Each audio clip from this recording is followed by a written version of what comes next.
Salmos de número 23, os irmãos que estiverem presentes aí, abram. Os irmãos que estão em casa, abram suas Bíblias. Nós vamos ler essa palavra do Salmos 23 aqui, do 1 ao 6, que nos diz assim: O Senhor é o meu pastor e nada me faltará. Ele me faz repousar em pastos verdejantes, leva-me para junto das águas de descanso, refrigera-me a alma e guia-me pelas veredas da justiça por amor do seu nome. E ainda que eu ande pelo vale da sombra da morte, não temerei mal nenhum, porque tu estás comigo. O teu bordão e o teu cajado me consolam. Prepara-me uma mesa na presença dos meus adversários. Unge-me a cabeça com óleo, o meu cálice transborda. Bondade e misericórdia certamente me seguirão todos os dias da minha vida e habitarei na casa do Senhor para todo sempre. Feche seus olhos, vamos orar mais uma vez. Eterno Deus, clamamos a Tua bênção, ó Pai, sobre as nossas vidas agora. Pedimos, ó Pai, para que através do Teu Espírito o Senhor venha falar aos nossos corações e que possamos, ó Deus, sairmos da Tua casa nesta noite, cheio do Teu poder, cheio do Espírito Santo. Que possamos sair daqui, ó Deus, aqueles irmãos que estão em casa, que possam, neste momento também, ó Deus, ser cheio da esperança, a esperança que vem do Senhor. A certeza de que em meio a tantas dificuldades, em meio a tantas crises que nós temos vivido, ó Deus, a falta de emprego, Senhor, a pandemia que nós estamos vivendo, Deus, doenças que ainda o homem não foi capaz de arrumar a cura, de descobrir a cura, mas nós sabemos que sobre todas essas coisas, Tu, ó Deus, é quem tens o poder. Mesmo diante de todas essas tempestades, ó Pai, o Senhor tem nos levado e tem nos colocado, ó Deus, em lugares agradáveis. O Senhor tem confortado o nosso coração. O Senhor tem nos guardado, ó Pai, e tem nos livrado de todo o mal. Graças Te damos, ó Pai, por todas essas coisas. Em nome do Teu Filho amado Jesus Cristo, é que nós oramos e pedimos a Tua bênção, Senhor. Amém. Meus queridos, quando o pastor pediu para que eu trouxesse uma palavra para a igreja, hoje, eu fiquei pensando o que eu poderia falar, né? E aí, de repente, você pode estar pensando, mas, puxa, o cara podia ter escolhido um texto mais, né, que a igreja não conhece, que as pessoas não conhecem. Mas o fato é que a gente tem que falar daquilo que Deus coloca no seu coração. Então, não importa. Eu vou pregar o Salmos 23 hoje aqui, e de repente você vai ligar o teu celular, o teu computador, quando chegar em casa, vai clicar em algum canal lá no YouTube de alguma igreja, e o pastor vai estar pregando sobre o Salmos 23. Então, o fato é, eu entendo dessa forma, de que nós temos que falar daquilo que Deus coloca no nosso coração. Eu não sei, mas isso acontece sempre comigo. Sempre que eu recebo um convite, olha, você vai pregar no domingo, normalmente eu já saio naquele domingo da igreja com um texto na mente. E sobre o que eu vou falar, né? Porque eu fiquei estudando esse texto e pensando assim, né? Porque todos os dias eu faço a seguinte pergunta: por que nós estamos passando por tempos tão difíceis? E eu acredito que essa pergunta você também já fez algumas vezes, né? Lá nas suas conversas, você quando fica sozinho, por que nós estamos enfrentando tantas dificuldades? Por que tem surgido vírus em que o homem, por mais capaz que ele seja, ele não é o autossuficiente para dizer de imediato, olha, esse vírus ele morre com esse remédio. É preciso estudo, é preciso investimento, é preciso dedicação, né? Nunca na história da humanidade, se descobriu um remédio com a eficácia que tem essa vacina, né, de 90%, 95%, em tão pouco tempo. Nunca na história houve isso. Mas nós estamos presenciando agora. Nós estamos vivos aí para ver que a história ela está provando mais uma vez o contrário. De que quando Deus age em algo, Ele age exatamente para fazer as coisas do jeito que Ele quer que seja e da maneira que Ele quer que seja feita, né? Então eu pergunto todo dia. Agora, isso significa que as promessas, como essas que nós lemos aqui no Salmos 23, não têm mais validade? Ou o Senhor realmente muda de ideia em alguns momentos da nossa vida? Olha, no capítulo 3 de Êxodo, se você quiser marcar para ler em casa, você vai lá e lê no capítulo 3 de Êxodo que Deus então fala com Moisés, que Moisés seria o responsável para tirar o povo do Egito. E Deus, quando se dirige a Moisés, Ele diz assim: Moisés, eu ouvi o clamor do meu povo, dos meus filhos lá no Egito, e você vai ser o responsável para tirar aquele povo de lá. Nesse texto, o Senhor diz exatamente isso a Moisés, Ele diz assim, ele usa a palavra, eu ouvi a aflição do meu povo.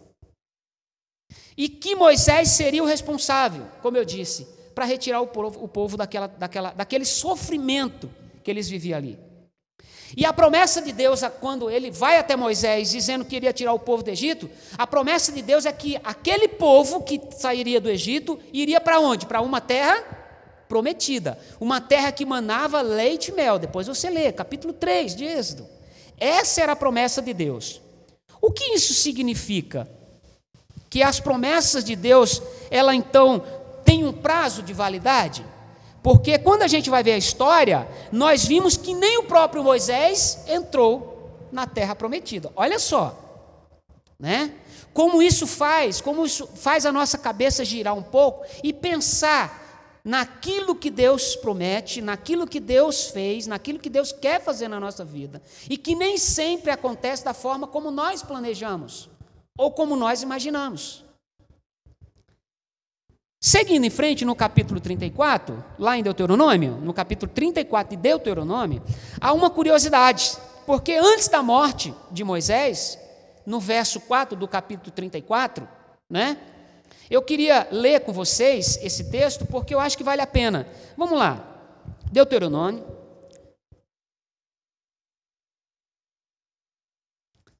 Deuteronômio, capítulo 4, no verso 34. O que diz lá? Olha só. Deuteronômio, capítulo 4, o verso 4 do capítulo 34, né? Eu estou trocando aqui, viu? Na verdade é o verso 34, o capítulo 34, e verso 4. Olha o que diz lá. Diz assim, disse o Senhor a Moisés, disse-lhe o Senhor, esta é a terra que sob juramento prometi a Abraão, a Isaque e a Jacó, dizendo, a tua descendência a darei, eu te faço vê-la com os próprios olhos, porém, olha só, não irás para lá.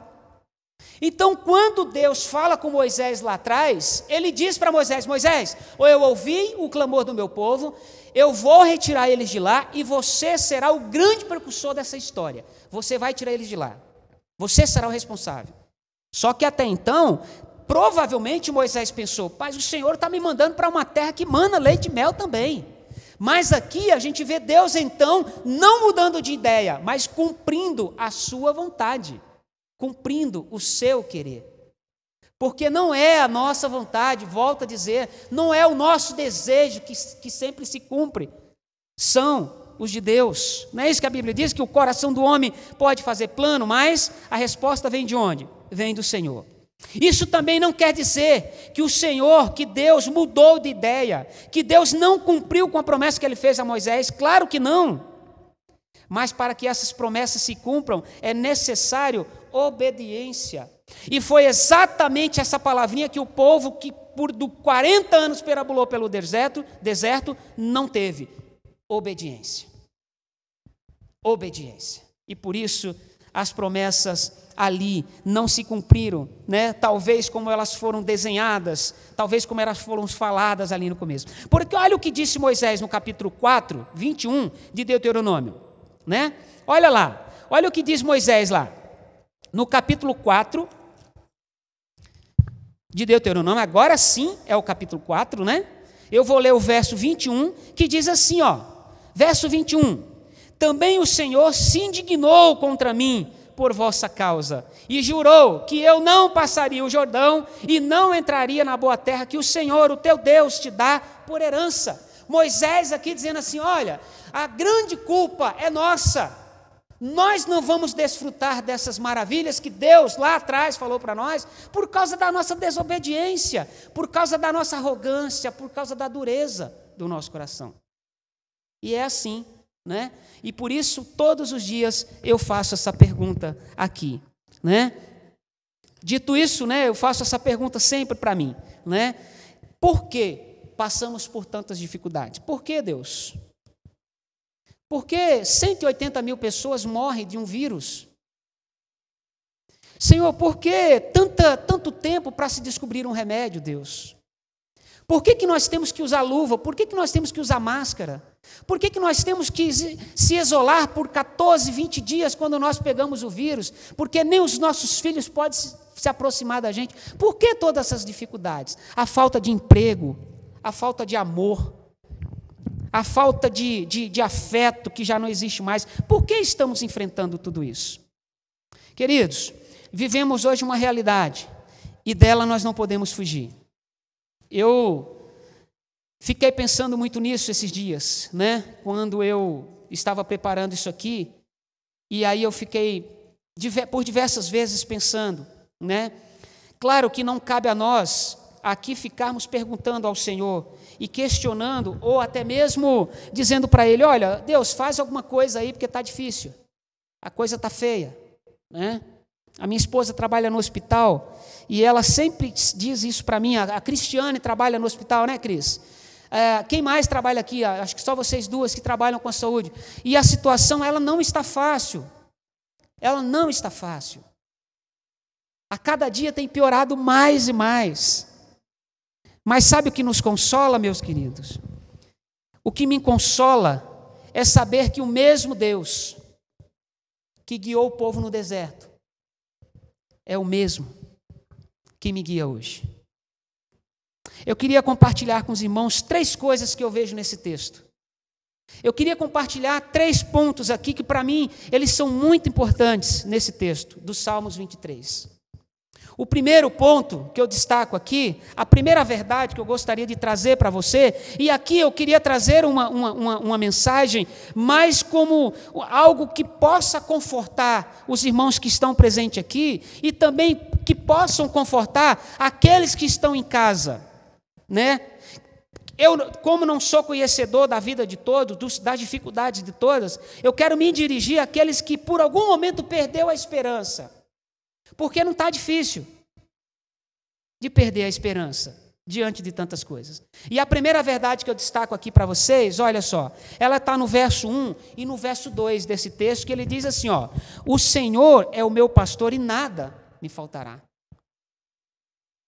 Ele me faz repousar em pastos verdejantes, leva-me para junto das águas de descanso. O verso 1, ele diz, o Senhor é o meu pastor e nada me faltará. Uma das coisas que eu tenho feito todos os dias também é agradecido a Deus.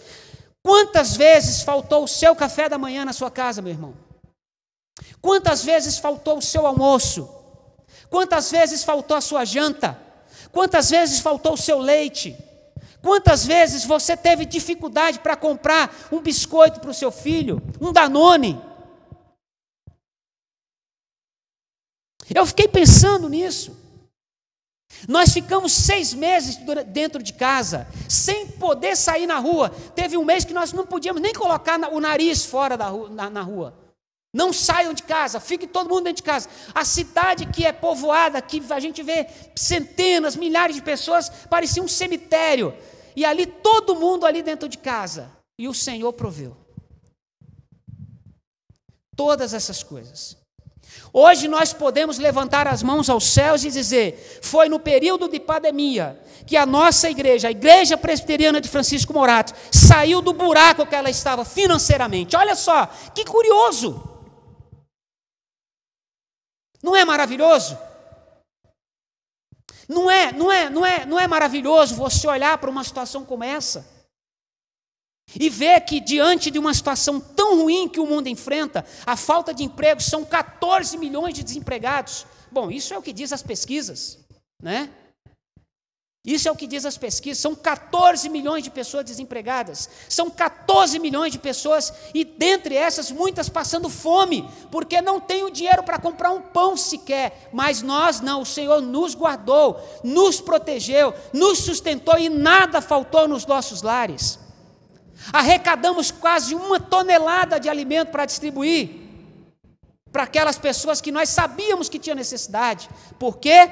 Porque eu creio nisso aqui, que o Senhor é o meu pastor e Ele nada me faltará. Não se desespere não, meu irmão. Se você for mandado embora, não entre em desespero. Entrega a tua vida diante de Deus, porque Ele é o teu pastor. E sabe, Ele vai te levar para junto das águas tranquilas. Deus não criou você para viver numa vida de tormento, de desespero, não. Calma, Ele vai resolver a sua situação. Se você não arrumar emprego em 1 mês, 2 meses, Ele vai providenciar alguém da igreja para levar lá o alimento na sua casa. Não tenha dúvida disso. Ele vai levar o pastor até a sua casa. E o pastor vai procurar saber com você quais são as suas necessidades, do que você está precisando hoje.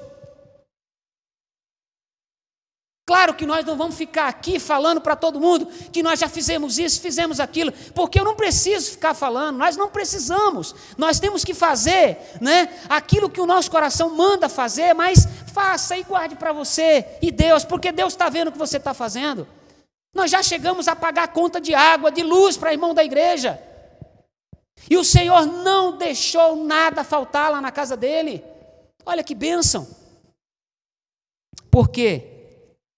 É nisso que eu creio. Eu creio no Deus que é o meu pastor. Eu creio no Senhor. Eu creio no Deus que Ele não me deixa faltar nada. E além de não me deixar faltar nada, Ele me faz repousar em pastos verdejantes. Ele leva-me para junto da água de descanso. Então, quando eu estou desesperado, Deus vem, me pega nos braços e me coloca junto ali dos seus pés e me dá descanso. É confiar no Senhor. As promessas do Senhor Deus não se cumpriu, não foram negadas a Moisés, e muito menos ao seu povo. Não, quem não cumpriu com aquilo que Deus tinha proposto para eles foi o povo. E quando algo acontece na nossa vida, acontece justamente por isso, porque nós é que não cumprimos com aquilo que Deus propôs para mim e para você. Nós não fazemos a vontade dEle. Nós não vigiamos, nós não oramos, nós não lemos a Bíblia. Nós não amamos o próximo como nós amamos a nós mesmos. Então todas as dificuldades traz mesmo tragédias como essa para a nossa vida. Isso não quer dizer que também nós estamos livres. Pode ser que amanhã ou depois nós vamos ser contaminados, claro. Nós corremos esse risco, porque nós estamos expostos a isso. Mas até aqui o Senhor tem nos guardado. Eu vi casos nos jornais de famílias que perderam 5 pessoas da mesma família. Você já imaginou a dor disso? O que é perder pai, mãe, irmão? Já imaginou isso? Não, é bom não imaginar, porque esse tipo de dor a gente não quer imaginar passar na nossa vida. Mas até aqui o Senhor tem guardado. Porque em 9 meses, 10 meses de pandemia, e louvado seja o Senhor Deus, não fizemos um velório nessa igreja de nenhum irmão que morreu, que foi contaminado com esse vírus. Merecedores nós não somos, mas o Senhor faz isso pela graça, porque Ele é misericordioso. Uma segunda verdade que eu queria destacar aqui, nesse texto, é que no verso 3 e 4, olha o que diz o verso 3 e 4.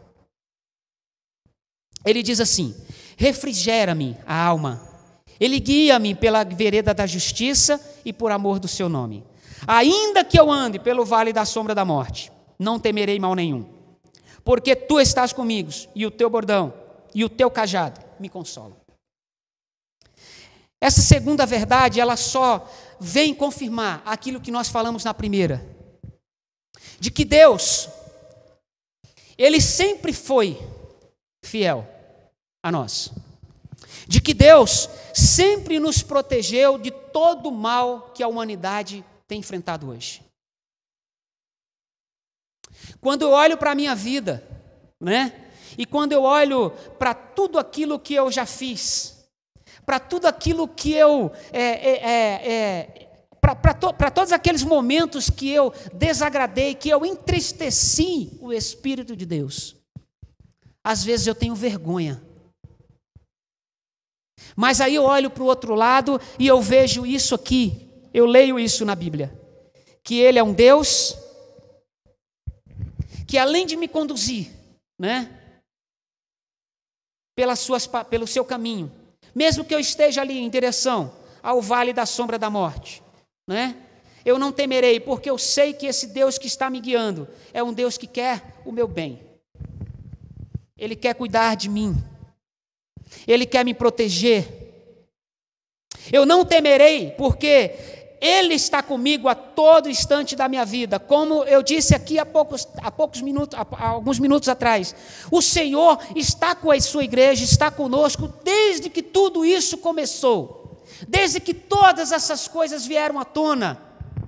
Desde que todo aquele pavor que nós presenciamos começou, nós ficamos apavorados, a gente não sabia como era que nós iríamos receber essa pandemia, como que a gente iria suportar tudo isso, mas Deus nos mostrou. Sabe o que é interessante? É que nós aprendemos a viver, né? É a questão do recomeço, né? O Braulio, um cordelista lá, que até participa do programa lá na Globo, lá da Fátima Bernardes, que ele sempre fala umas poesias, ele tem uma poesia que é uma poesia chamada O Recomeço, né? Caiu, e aí ele vai falando das frases, a questão de recomeçar, errou, você deve recomeçar, se está lá, recomeça, porque tudo é um recomeço da nossa vida. Nós aprendemos a viver de novo, de forma diferente. Nós aprendemos a ter cuidados na nossa vida que nós não tínhamos. Não lavar as mãos toda hora, não passar um álcool, não higienizar o lugar que a gente está. Quem que tinha isso aqui? Quem era que se preocupava em comprar um vidrinho desse daqui de álcool para deixar na sua porta lá?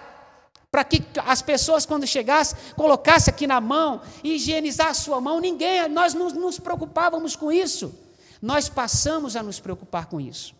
E tudo isso, embora seja aos nossos olhos muito ruim, nos trouxe muitas coisas boas. Nos trouxe momentos e nos trouxe tempo também para refletir. Talvez nós não tenhamos pensado tanto na vida como nós pensamos nos últimos 9 meses, porque nós tivemos tempo. Lembra daquela época que você dizia, não vou na igreja porque não tenho tempo? Lembra daquela época? Não vou ler a Bíblia porque não tenho tempo, eu estou ocupado. Ah, vai na minha casa, não posso, estou ocupado. Você estuda, você trabalha, e aí você esquece de viver. Deus então fez o quê? Vem cá, eu quero levar vocês para um lugar diferente, que vocês nunca viveram. Eu quero conduzir vocês a um lugar que vocês ainda não viveram. E por mais que vocês andem no vale, e por mais que esse vale signifique algo relacionado à morte, eu estou com você. A terceira e última verdade que eu enxergo nesse texto aqui está no versos 5 e 6. Olha só. O Senhor então me pega pelos braços. O verso 1 e 2, né? Quando ele diz: Ele me faz repousar em pastos verdejantes. Aí o 4 e 5. Ainda que eu ande pelo vale da sombra da morte, eu não temerei. E aí no verso 5 e 6, o que ele diz assim?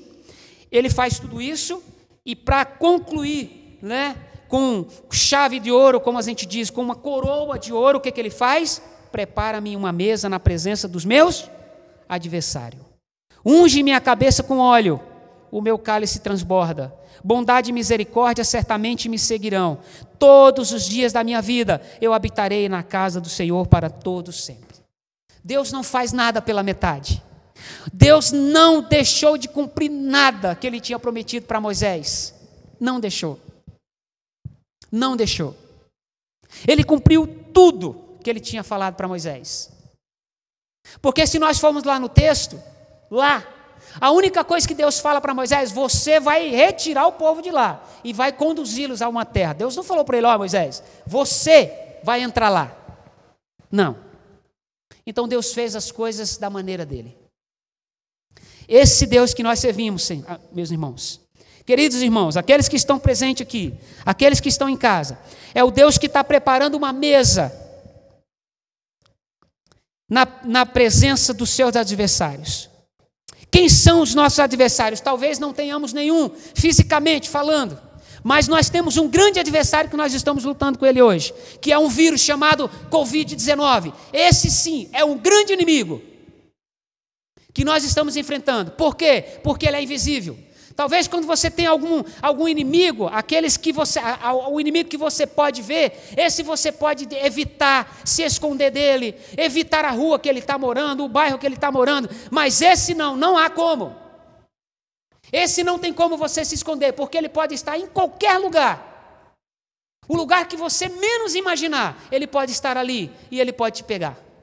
E ele pode trazer grandes consequências para a sua vida. Mas o Deus que eu sirvo, o Deus que nós servimos, meus irmãos, é um Deus que prepara uma mesa diante desse inimigo que nós estamos enfrentando hoje. Ele está preparando um medicamento. Tudo isso, a humanidade está aí, como eu disse, dizendo que nunca na história houve uma solução para um problema de uma forma tão rápida. Mas nós esquecemos que o mesmo Deus que permitiu que esse vírus tomasse conta do mundo é o mesmo que está conduzindo esses estudiosos, os médicos, os cientistas, a chegarem a uma descoberta para uma vacina e que possa, de uma certa forma, aliviar essa dor que muitas pessoas estão sofrendo hoje. A dor de perder os seus entes queridos. Mas é importante nós lembrarmos, virão outros, nós não sabemos qual. Por isso nós precisamos continuarmos firmes nas promessas do nosso Deus, confiando de que Ele é o nosso Deus. O Senhor é o meu pastor, nada me faltará. É Ele quem me conduz, é Ele quem me leva, é Ele quem está me guiando. O mesmo que guiou o povo lá, junto com Moisés, é o mesmo que está à frente da minha vida hoje, é o mesmo que está me conduzindo nas minhas lutas, nas minhas dificuldades, nos meus desesperos aqui. Porque quando eu saio da linha, Ele vem e me acalma. Quando eu saio do caminho, Ele vem e me puxa de volta de novo, porque Ele me ama. Ele nos ama. É assim que Deus age na nossa vida. Queridos, o meu desejo é que o Senhor continue abençoando a vida de vocês. O meu desejo é que o Senhor continue abençoando a vida dessa igreja.